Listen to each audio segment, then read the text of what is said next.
kertas gunting batu, kertas, kalah. Oke, kita main lagi. Kertas gunting batu, gunting, seri. Kita coba lagi. Kertas gunting batu, batu deh sekarang, kalah lagi. Coba lagi. Kertas gunting batu, gunting, kalah lagi. Kertas gunting batu, kertas, akhirnya kita menang. Gimana cara nge-code-nya? Langsung aja kita ke coding bareng Nadine.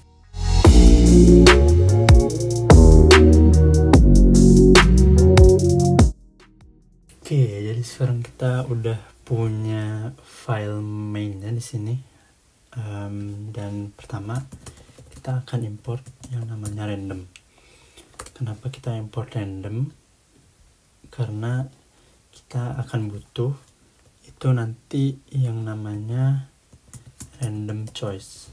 Nah, jadi di random choice ini kita bisa milih beberapa objek yang ada nanti dimasukin ke sequence ini gitu. Misalnya dalam hal ini kita mau bikin kertas gunting batu, jadi nanti si komputernya ini bisa random milih antara kertas, gunting, atau batu. Makanya kita butuh untuk import random ke program kita. Jadi pertama-tama kita import dulu randomnya. Terus kedua kita akan bikin metode main, bukan main ya, tapi main kayak play. Nah, kita bikin bahasa Indonesia aja. Nah, main dalam kertas gunting batu itu kan ada dua pemain, ada kita sebagai pemain dan kita sebagai pemain harus milih antara kertas gunting batu. Kita tulis kertas, itu nanti kita pakai K aja, gunting itu G, atau batu.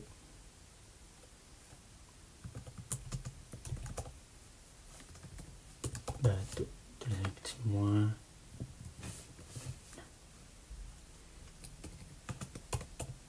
Jadi ada 3 pilihan ya, kertas K, gunting G, batu B, J, K, G, B. KGB ganti gunting kertas batu deh, yang penting sweet. Kertas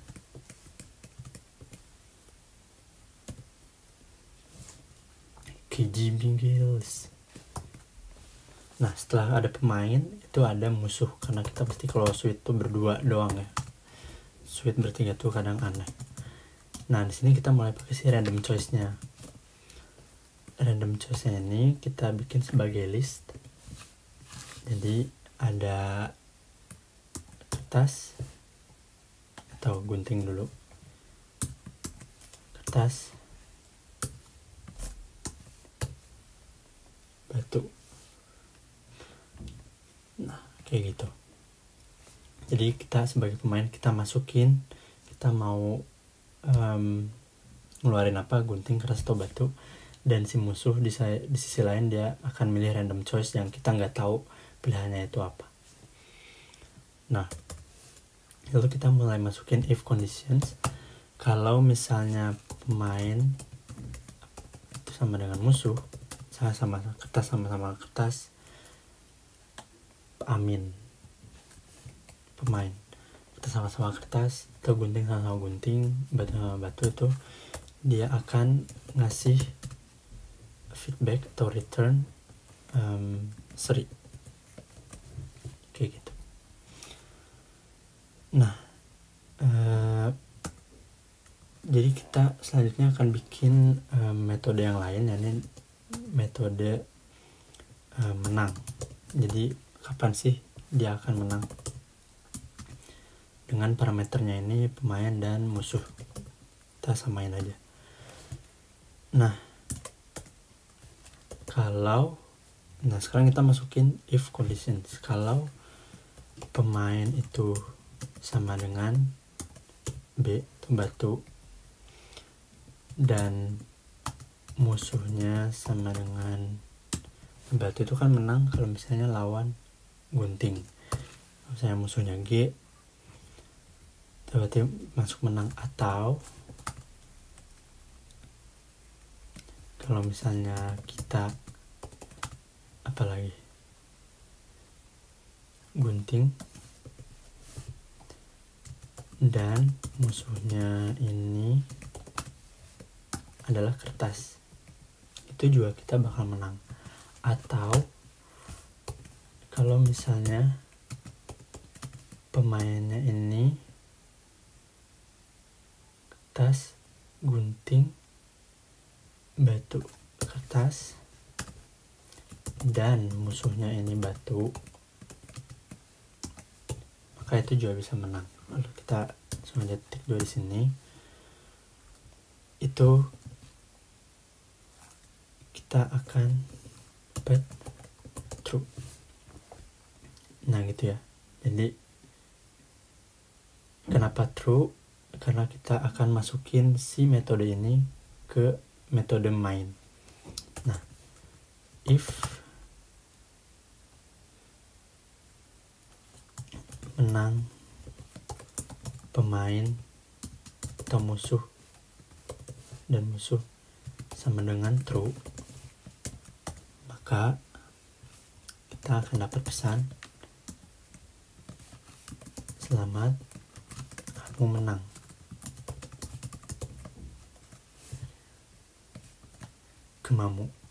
Kamu menang. Nah, tapi kalau misalnya di if conditions itu, kalau kita mau manggil suatu metode yang dia itu jawabannya true, kita bisa hilangin aja true-nya di sini. Hilang. Nah, kayak gitu. Tapi kalau misalnya dia nggak return true, maka dia akan ngasih pesan kayak selamat, maaf, kamu kalah.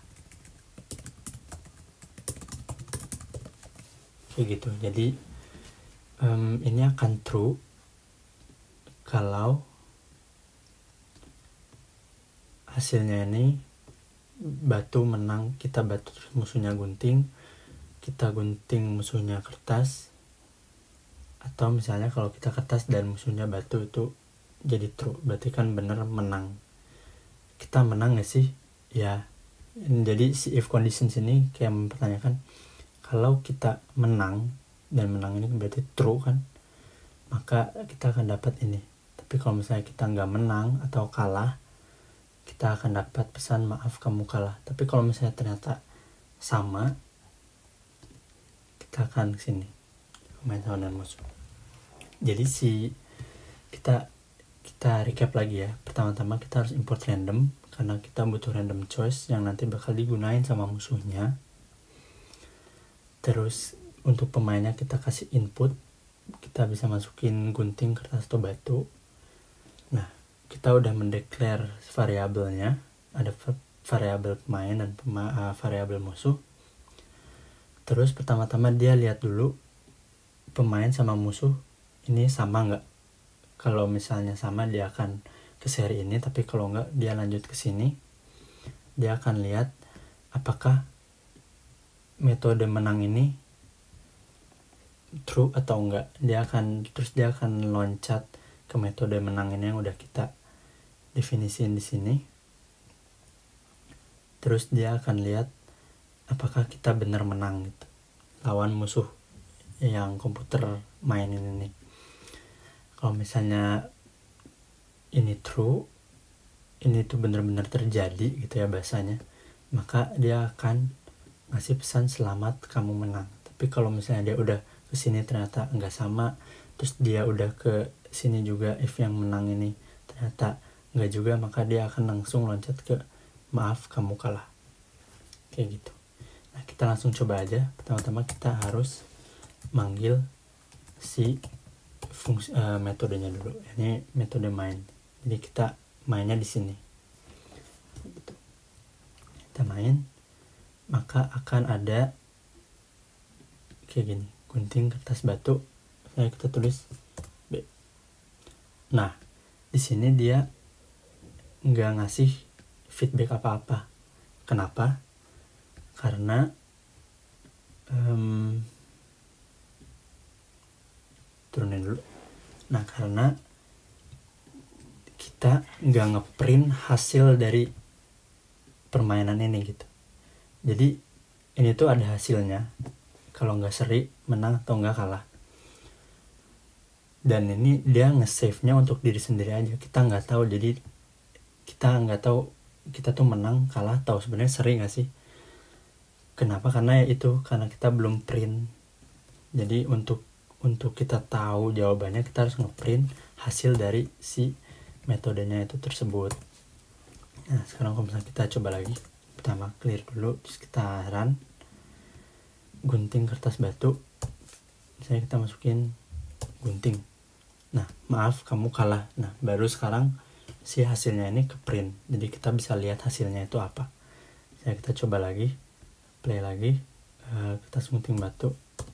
Saya kita mau ngeluarin kertas, kita kalah lagi, ternyata si musuhnya ini dia ngeluarin gunting. Misalnya kita coba lagi sampai kita menang kali ya. Saya kita keluarin gunting. Nah kita kalah lagi, ternyata si musuhnya ini dia ngeluarin batu. Tahu, kita coba lagi deh sampai kita menang ya. Misalnya kita batu, kita menang, berarti si musuhnya ini ngeluarin gunting kayak gitu. Tahu, kita coba sampai seri deh. Kita kertas gunting batu, kertas lagi, jangan lupa di run ya, run dulu, terus kita kertas seri kayak gitu. Nah jadi begitu ya teman-teman, gimana caranya kita bikin program kecil kertas gunting batu. Semoga membantu dan bisa bikin kalian jadi lebih ngerti lagi tentang programming Python, terlebih untuk yang kalian baru belajar. Kalau misalnya kalian pengen lihat code-nya, bisa aja langsung ke GitHub-nya Nadim, link ada di description, atau kalian bisa langsung aja ke GitHub Nadim di Nadim Hidayat, terus kalian ke folder suite, dan sebelum kalian ngecek code-nya kalian bisa klik start dulu, terus baru kalian cek di main.python. Di sini udah ada code-nya. Kalau misalnya kalian mau copy paste ya bisa, kalau menurut kalian itu bisa membantu kalian, atau kalian bisa menggonta-ganti, terserah kalian, yang penting kalian bisa belajar dengan baik dan benar. Itu dulu dari Nadim, sampai bertemu di coding bareng Nadim selanjutnya. See you guys next time.